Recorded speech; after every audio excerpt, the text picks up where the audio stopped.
It's all overrated. The lust, the pride, the greed, anything to succeed. It's all overrated. The lust, the pride, the greed. This shirt just to add on real quick, this shirt has just been a conversation starter for me from the mall. I'm a school teacher, I wore it to school. My kids would just ask me a bunch of different questions. And I got a chance to just really open up to them a lot of things that I knew that they hadn't considered previously. That there's different songs that are out right now. I don't know if you're in tune with what's going on the radio scene, but like a song by Jeremiah called Birthday Sex, different songs by Neil, Usher, Trey Songz, all these different artists that keep, and a lot of female artists too, that just keep putting out this image of love that it's just the greatest thing to be walking down the street and then your eyes meet somebody. And all of a sudden, just based on that physical examination of their figure and their fit, all of a sudden you know that that's the one that you want to go sleep with that night. And then the next day, they'll even sing about it. I'm not with her no more. Now I'm with you. Maybe that's the reason why the STD rates, especially in the African American Latino communities, are so high. Where half of the African American women between the ages of 14 to 19 have an STD, right? And 1 in 4 for Caucasians and Latinos. That's across the board. Blacks were 13% of the population, but make up 50% of all the AIDS cases over all of America. But when you listen to our music, you hear this overtly blatant call of sensuality. You see this sexual objectification on all the magazines that are marketed towards us.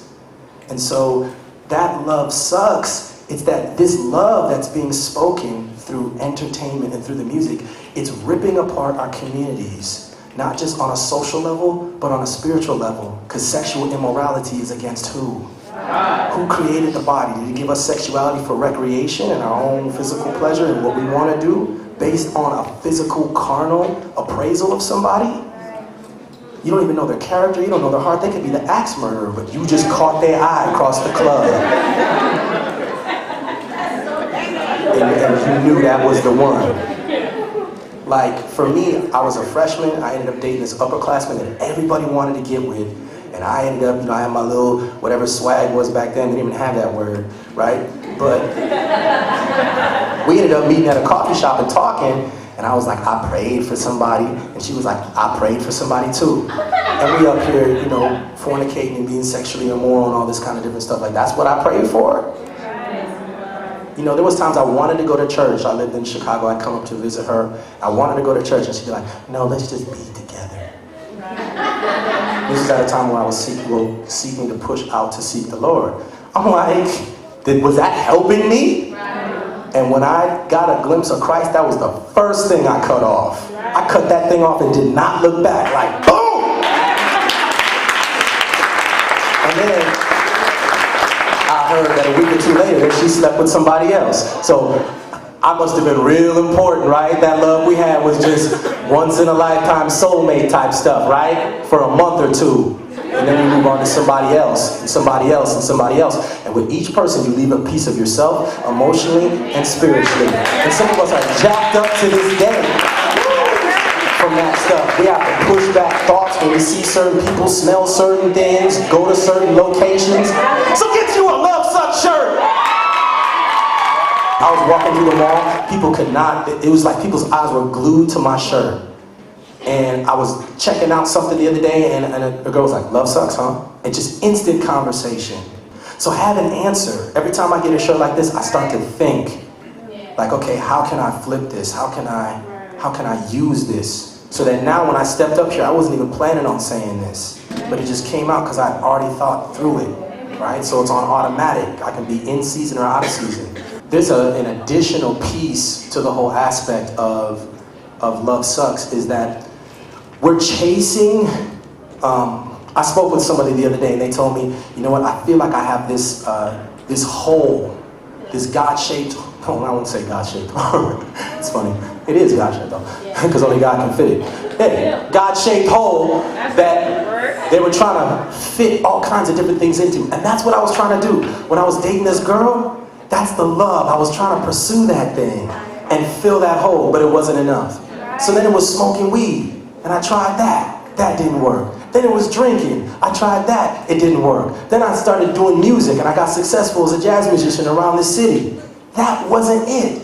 Then we got really popular with professors on the front page of the newspaper, on the news, winning awards for our fight for social justice. And that didn't do it.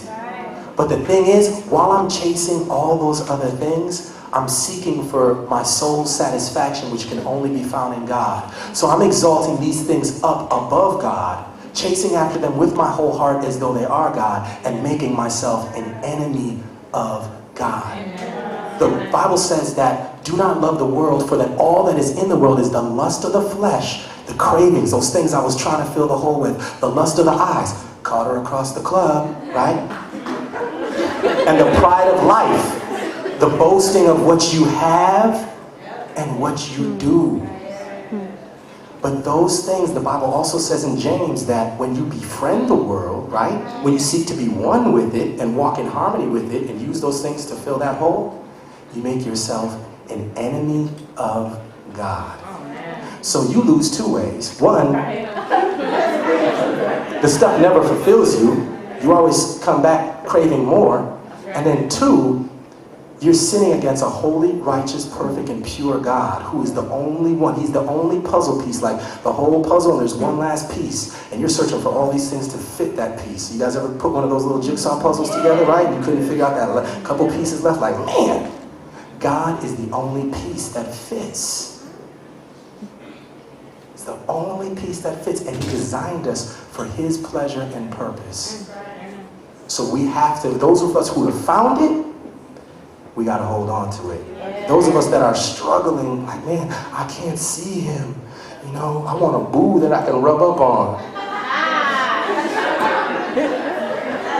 Right? And in rubbing up on that boo, you're piling up sins through your self-seeking, storing up wrath, as it says in Romans 2, against the day of God's judgment.